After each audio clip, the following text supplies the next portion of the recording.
Dare I say, all right, all right, all right.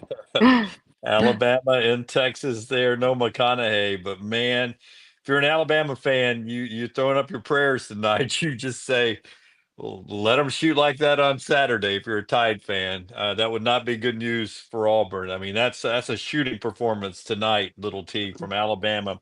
Looking at their final 3-point numbers here: 17 threes, 17 of 29, 58%. That looked more like, I think, the way Nate Oates really likes to play offense tonight. Those shots were falling Yeah, I mean, 59% from three on the road in on a the road. conference game. Yeah, on the road. A lot of people, including myself, I worry about everything. I was worried about Arkansas, worried about Texas because it could have been easy to be focusing to that matchup this weekend in Tuscaloosa, but they just sat there and played a really good game. And we'll get to your comments in the chat room. But since we started the basketball show this year, there's been one name in the Alabama shows that we've done post game where people have questioned Jarin Stevenson, every game. And welcome back the youngster from Chapel Hill, North Carolina. Jarin Stevenson had himself a game tonight. He did a career high, 22 points, 4 of 5 from three. So he played a big role in that 59%, and 7 of 8 from the field. I mean, he missed one 3-point shot all night in 20 minutes of play, and he only played 20 minutes. Yeah, He yeah. scored 22 points in 20 minutes. I mean, his plus minus was plus 25. He must have been reading the chat. He must have been reading the chat, Yeah. and it gave him a little bit of motivation. Even Zach's going to jump in the chat and say, "Good job, Jaron Stevenson." There, good for him. He works so hard, and he Alabama doesn't go to the Final Four without his 19 against Clemson last year in the Elite Eight game, and he was big tonight. I mean, everybody was. I mean, the turnovers continue to be there. I just sometimes I just think it's the way they play, but 103-80, Alabama beats Texas. We'll get to the chats. I assume your game ball is Jaron Stevenson. You gave a couple away for the Auburn game. You got one to give away here. I guess I would go Stevenson as well, just because I've been waiting on him to do what he can do offensively. Again, he's such a big body, but he has such a beautiful shot. To see him fall tonight, I was so happy for that kid.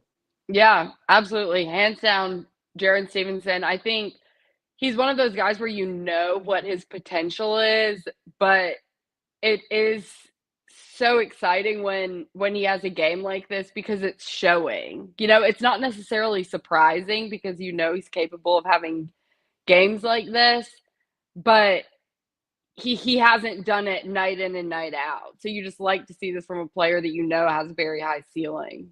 Yeah. So Alabama in the first half, they were 7 of 12 from three. They were 17 of 26 from the floor. They had five players that scored more than 7 points in the first half, and that sort of set the table for the second half of the game, 49-31.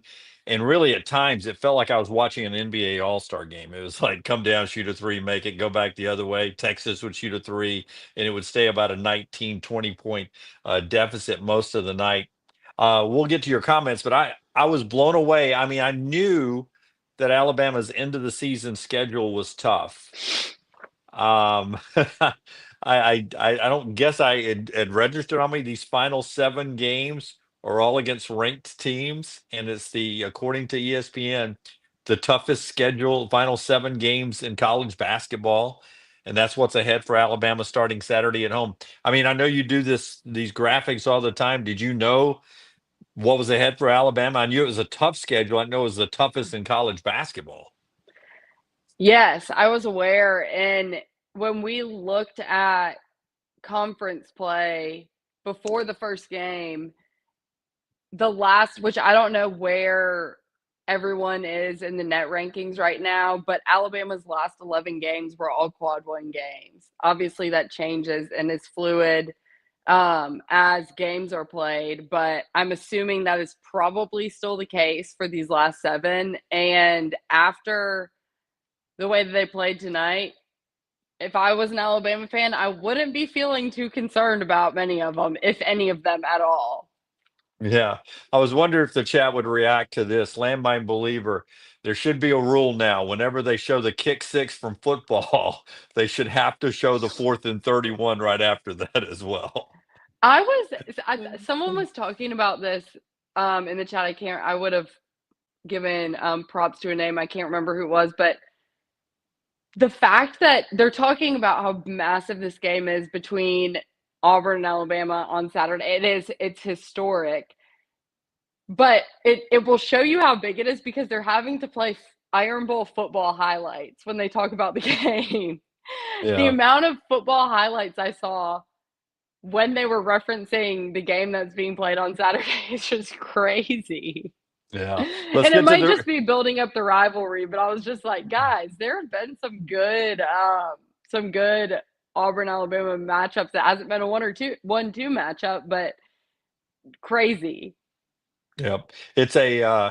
It is a wonderful situation we're in. We will not take it for granted. One versus two and two different polls, and they'll play Saturday. Game day will be there. If you just missed it, Royal Payne says SVP was just talking Wimp with Nate. Wimp Sanderson back in the day. Nate still wears the coats as that have a little plaid to him, a little tribute to Nate on some, to Wimp on some nights. And it's a good time to be an Alabama basketball fan, good time to be an Auburn basketball fan, and we look forward to it. Forrester, who is part of our show and also flies that orange and blue flag, says Bama's going to be hard to beat shooting like that. Let's just look at some of these stats shooting wise before we get more of the comments. 4 or 5 from Stevenson for three. We talked about that. Sears was 2 of 5. He's usually better than that. Diabate, 3 of 3. Philon, we're talking about welcome back Stevenson. Welcome back LeBaron Philon. He had 15 tonight. He's been really lost offensively lately. Yeah, he's been kind of a non-factor over the past few games, and we know he's been dealing with a little bit of an injury, so it's hard to tell how much of a role, a nagging ankle injury is playing in his lack of production over the past few games. Plus, just being a freshman. I don't know, but who cares? Because he seems to be hitting his stride again. And Holloway, of course, continues to do the thing he's been doing, and that's putting the ball on the floor and creating space. 3 of 6. He had 18 tonight. Landmine believer. If Alabama doesn't turn it over, nobody beats them. Nobody, not Auburn, not Duke, not nobody. I don't know about the turnovers. I don't know if this team is going to be able to eliminate them. Jimmy Dykes threw out a number. He said if they turned it over 10 or less, Nate Oates would be ecstatic with that. Turnovers tonight ended up being 17 tonight, and Texas got 26 points off of those turnovers. And I only say this because it is a fast, shoot the ball quick offense. And when you're fast, you've mentioned this a couple of times. When you're fast, you sometimes create your own mistakes. 17 turnovers is a lot. You don't want to do that against Auburn on Saturday. Yeah, and something that I noticed and I made note of because, like you said, the turnovers are something that have been a topic of conversation all season is yes, Texas had 26 points off turnovers, but Texas at times was struggling to shoot the ball badly, and they didn't capitalize on a number of those. So if you run into a team who's capitalizing off of all of these turnovers, I think you could see a different outcome. Alabama was playing well defensively, I thought, especially around the rim. In the first half, Texas was 2 of 10 on layups.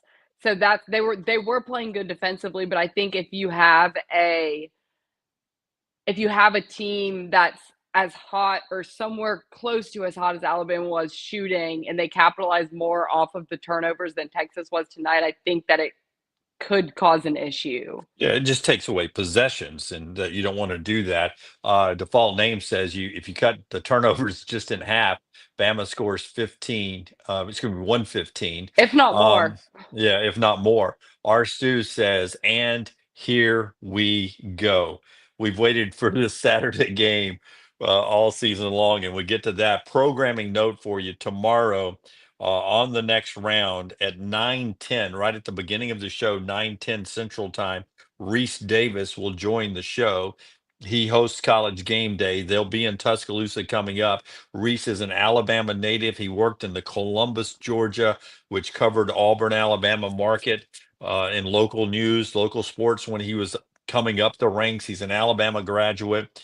He is the voice of game day football and basketball. He'll be on the show with us on the next round tomorrow at 9:10 to preview. As an Alabama native and a big basketball fan, I'm sure he'll have a lump in his throat, tears in his eyes, talking about one versus two, Alabama and Auburn coming up in basketball this weekend. There's Zach. Happy for Jaron out of the Rojas zone there. We knew that was coming. Mo was hot from three as well, Andy. He was 3 of 3 tonight. And, here we go. We're down to it. Kenneth, when will the lazy turnover stop? They are so good, but extremely lazy from time to time. One thing you'll learn, I mean, 21 and 3, 10 and 1, number one in one poll, number two in another. And boy, Alabama fans want perfection. The turnovers are going to get you beat at some point. You just want to clean them up a little bit. But if you're shooting like that, it was fun. Do you guys realize how big this game is Saturday for the state? I do. I mean, Yes. you saw it tonight. I said it would happen. You're not. You said before I even thought about it that game day would be there. I knew it would get the Duke, North Carolina treatment. The promos were running like every other commercial break tonight for this game, and SVP's interviews Nate live afterwards. This will be all post Super Bowl. This will be all ESPN builds up to, unless of course Luca plays another home game on ESPN. This will be all Yeah. ESPN talks about until Saturday, right? Yeah. Yeah. It'll be unreal. For those that don't know, if you missed the Auburn show earlier, Little T is battling back from the flu, still has the flu, playing sick tonight. She hasn't been back to work. So I said it earlier. Thanks for her just being here with me tonight. I did not want to do the show without her because we've waited all year for this. And she's going to hydrate and suit up and be there Saturday inside Coleman Coliseum. And we look forward to that. You know what we should do? We should we should get new outfits for Saturday. Like we should treat ourselves. We should go But buy new clothes and dress for. I don't know. It just feels good to wear something new on Saturday. okay. What do you think? Let's a shopping Sure. spree. Yeah. Sure. That Okay. sounds great. New outfits on Saturday. Okay. I don't know. Should I wear a blazer? I mean, is it so formal? One versus two. I should wear a sports coat on Saturday. I Hey, mean, I'm usually you a can hoodie guy. you can wear whatever you want. I will be supportive of whatever attire Well, I you mean, decide to. what are you gonna wear? You gonna Not a be blazer. not a blazer? Yeah, yeah, not a blazer. Okay, I'll wear not a blazer too. Jake No, you says can wear a blazer. I have you ever seen me in a sports coat or a woman's no, pantsuit? No, and you never no, will. You and you wear whatever never you will. want, Dunaway. Okay. Roll Tide, Bama, and Auburn took care of business. Saturday is now for sole possession of first place in the SEC. Let's go. I really do think even Auburn fans wanted Alabama to win this game, and Alabama fans wanted Auburn to win their game. You didn't want any oil to leak out of this matchup coming up Saturday. This is full throttle greatness. 22 and 2, 21 and 3, both 10 and 1, and that lead in the SEC. So it'll be what, 6 games to go when you leave Coleman Coliseum, 6 to go, and that last one at Auburn. It's getting exciting. Yeah, very. Very. No, not a lot of comment there. You don't want to talk about the game yet, are you? Huh? Save that. You don't want to talk about the game yet on No, I would Saturday? love to talk about the game. I thought that you were. I didn't know if you were done with your comment yet, and I didn't want to interrupt you. I know it's blasphemous, says Jacob, but Bama is better without Sears on the floor. The movement is light years better when he's not in. Andy says Sears looks slow right now. Um, how can we address that? Do you have a thought on that before I try to comfortably say something about that? Yeah, I mean, I think there's no denying how much of a positive impact Mark Sears has had during his time in Tuscaloosa. I think one of the things that's very different when you're comparing last year's Alabama team to this year's Alabama team is they're not as reliant on him. They have a lot more. production offensively outside of Mark Sears, or more than they did last year. And something that the broadcast was talking about during the game was that he keeps the ball in his hands too long sometimes. They say, if you're dribbling 5, 6, 7 times in the SEC, that's going to get you in trouble. It's going to get you in trouble at the next level. And that's something that he struggles with at times. And I think that's where some of the turnovers stem from, is just holding the ball in your hands too long. And so I don't think that that's blasphemous to say. And John said the team runs better with and Holloway, which this is something that we've said from the jump with him, is he's quick. He's very quick with the ball. He's shifty. And yeah, he literally had a 5-second violation. Yeah, and I don't know, like the broadcast said, I don't know when the last time I saw that was, but I mean, I don't think that that's blasphemous to say. I think that his role is a little different this year than it was last year. And I think that he's holding the ball too long. So, yeah, that's going to clog up your pace of play and the movement of the ball at times. I will tell you that that 5 second, when you get a 5 second call, that is usually not your fault. That is usually the other four guys on the floor not working to get open. It is not usually the guy who's got the basketball. That was spot on. Great breakdown. It is a different Mark Sears. Being asked to do something different this year. Last year, he barely came off the court. He was the best scoring option. He's Yep. not that this year. He doesn't have to be that. There will be a game, and maybe it's Saturday, but there will be a game that Mark Sears will win for you. And he still had 18 points tonight. He drew Yeah. so many fouls. He drew Yeah. Which so many fouls. he's very good Yes. at. Yeah.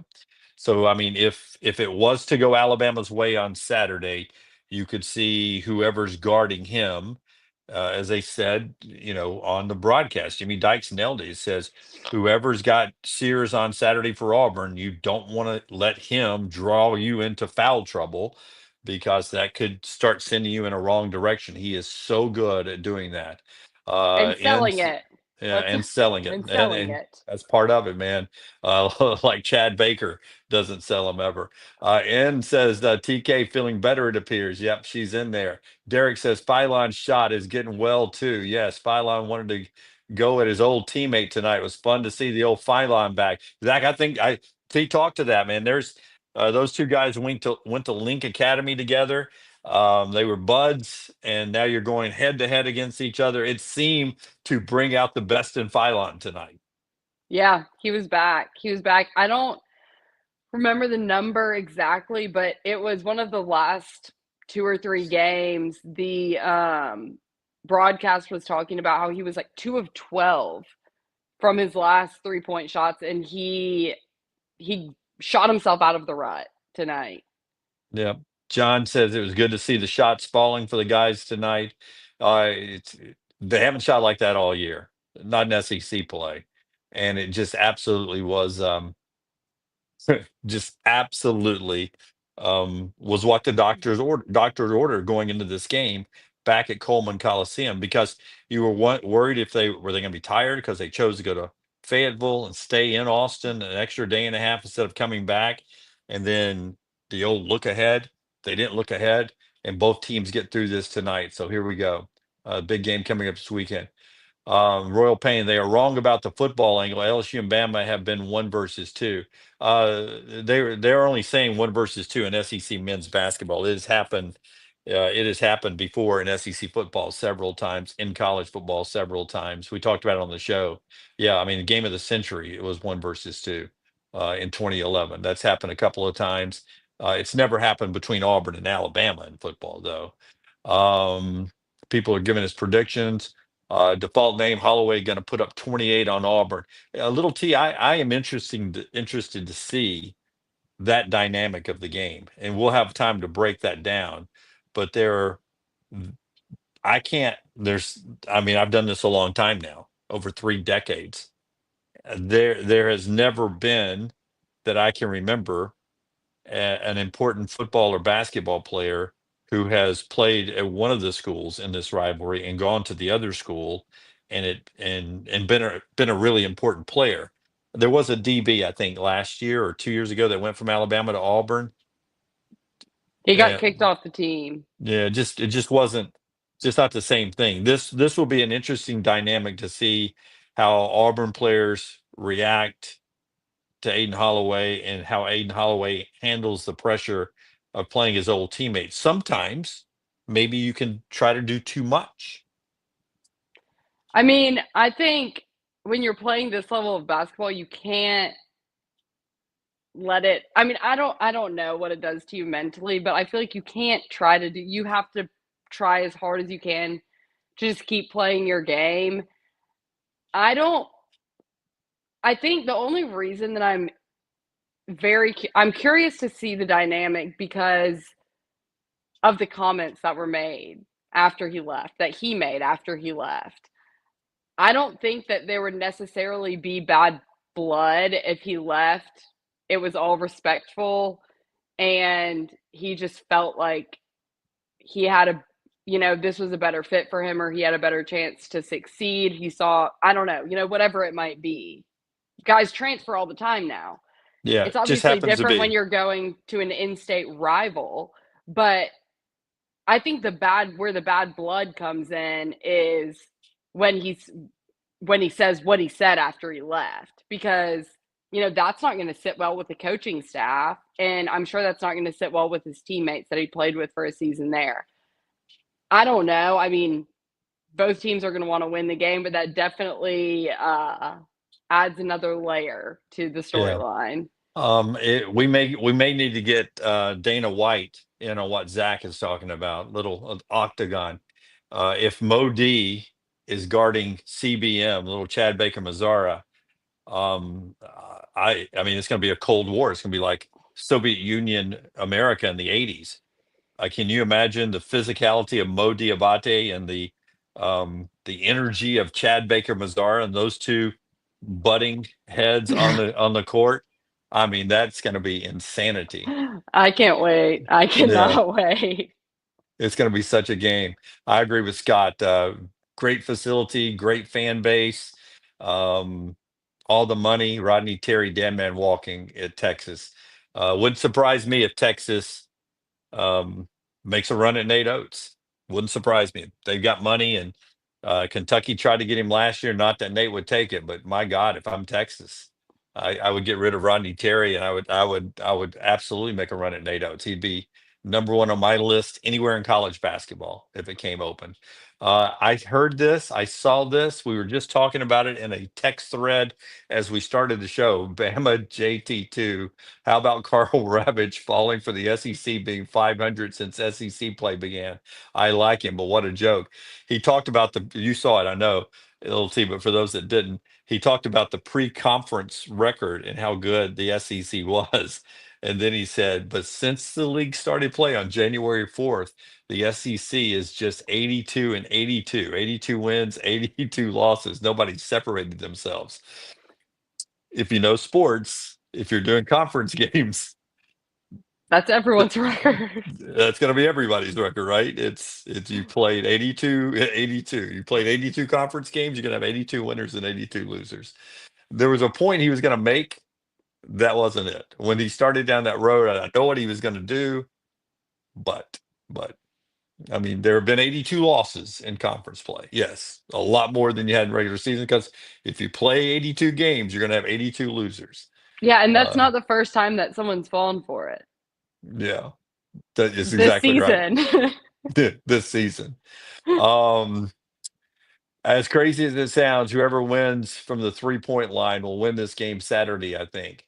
Nate Oates gets the reputation, Taylor, of being the guy that loves to shoot threes, and he does. But this Alabama team has been so good at the rim this year. And Auburn with Miles Kelly and Pettiford has been the one really knocking down some threes this year. This Denver Jones did it tonight. So he's exactly right. NH3425 is exactly right. This could be who shoots the three ball best on Saturday wins this contest.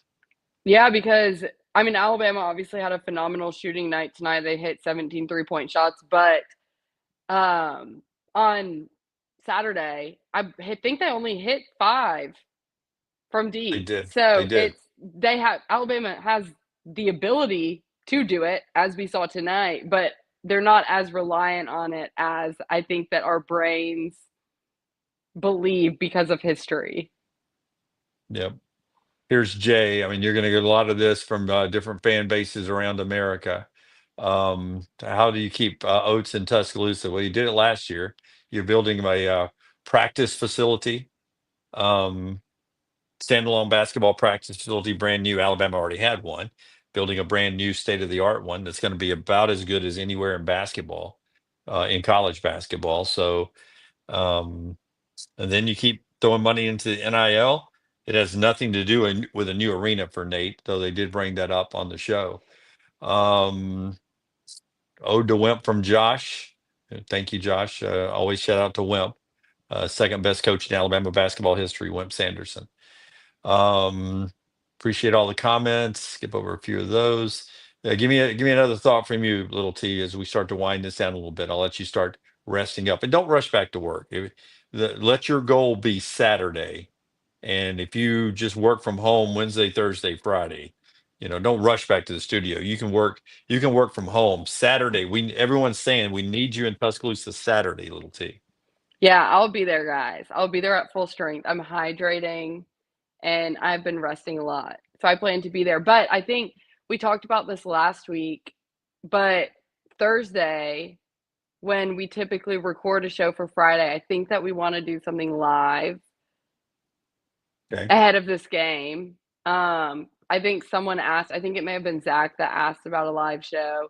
And we definitely want to do something else live, just fully focusing on not reacting to any of these games, but fully previewing, talking about Saturday's game, enjoying the banter in the chat, Okay. and we I'm up for it. will, yeah, we'll do it When for do you? sure. Stay tuned on social media, and we'll figure out the best time that we think for everyone to be able to tune in to do I'm it will be.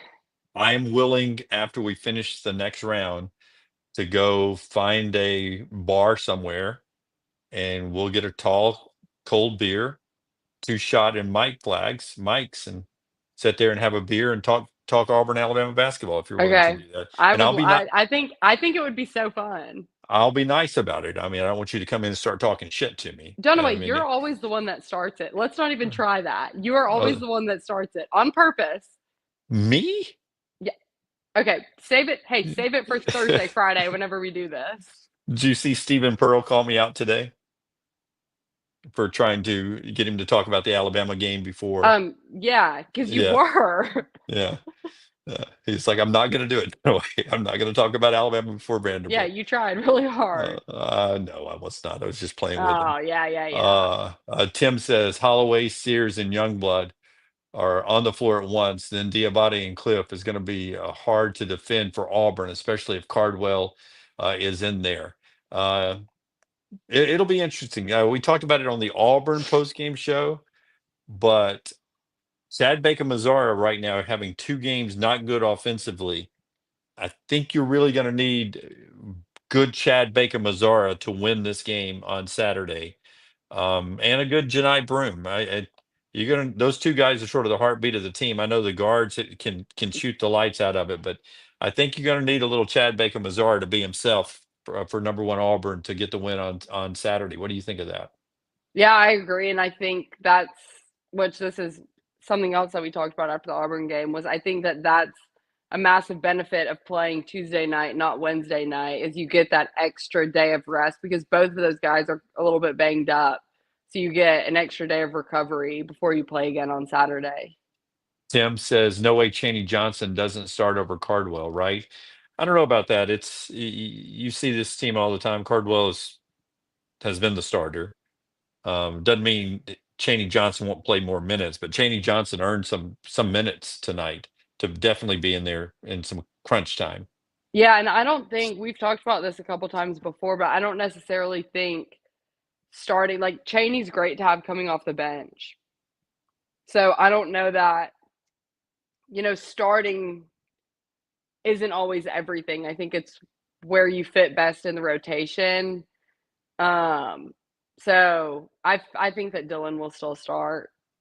Okay, two more and we'll call it quits for tonight. Jay says Oates has worked his tail off to get us this program to this point. Why leave and start over? He chose not to do it last year and go to Kentucky. So if Kentucky is one of the blue bloods, imagine what the other jobs would have to be, because they were going to pay him $10 million if he wanted it to go to Kentucky. So what would the job have to be?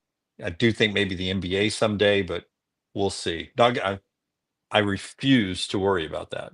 Yeah, As we long as gotta he's enjoy the coaching. moment right That's now. right. Refuse to worry about that. I'm gonna ride this season's over. And if he leaves after this season, he leaves after this season. I said the same thing after Nick Saban won in 2009. I was like, I refuse to think about this every freaking year. 17 years later, it was a great ride. If Nate's there 7 more months or 17 more years, I'm gonna enjoy every second. AU Big Bob, if Janai doesn't get his energy back that he had earlier in the season, Auburn may be in trouble. Um, they said in the broadcast that when they met with him yesterday, the broadcast crew in Nashville, that he felt as good as he's felt since the injury. But Bruce keeps talking about he's not 100%, that some players wouldn't be playing. You haven't had a chance to talk about that yet, so I'll give you a chance to comment. But it is obvious against the Bigs, against Florida, that he was not 100%. It was impacting his play a little bit. Yeah, and I'll be brief because people are not wanting us to talk about Auburn right now, and I know that we're responding to a chat, but I will keep my comment on this short. I think he's, whether you want to admit it or not, or whether he wants to admit it to himself or not, he's going to be favoring his healthy ankle. He's not going to be jumping. He's not going to be jumping to try and block the ball. He's not going to be as aggressive trying to get rebounds because in the back of his mind, he knows that he has tweaked that ankle. And I feel like that's just human nature. You're just trying to protect yourself. But I don't think that energy will be an issue for anyone stepping foot on the court on Saturday. Living life, Doug Chow will be the X factor. We don't know who the officiating crew is yet, right? Please tell me he's not there. Him or that I don't little know. that little short guy. I can't remember his name that Oh always my goes to gosh. the monitor. Yes. Oh my I gosh. can't I I don't can't know remember how. his name. I can't either right now, and I don't know how because he's the worst. Yeah. All right. That's it. Alabama dominating performance, 103 to 80. They got after the 50-50 balls. They survived the road games at Arkansas and at Texas. Now they get to come home, host game day, and we get it. We're finally to the Pat first Adams. of two. Pat Adams. Oh, it is Pat Adams. Did somebody say that, or do you pull Yes. that name? Yeah. Okay. Yeah. Yeah. Yeah. Yeah. Pat Adams. So I don't want Doug Shaw. I don't want Pat Adams. No. No. Okay. You get to scratch two too. So those are the two I don't want. You fit two you don't want, and we'll call it a good game. Shake hands. We'll be friends afterwards. Okay, there we go. Friends Maybe. afterwards. Wait. Depends on Oh, how come you on. treat me. Oh, come on. You survived football season twice I know, but or three times. When's the last what was. time Auburn won in football? See? No, I'm just Dunaway? asking. I cannot remember. I'm just asking. Yeah. I can't remember. Okay, guys. Good night. All right, it'll be a fun Saturday over in Tuscaloosa. We'll let you know the live show on Friday, previewing the game, and then we'll be over there for game day, and then all of our social media coverage, and then post game reaction afterwards from right there in Coleman Coliseum. Taylor, thank you for working sick. In all seriousness, awesome, and good night, everybody.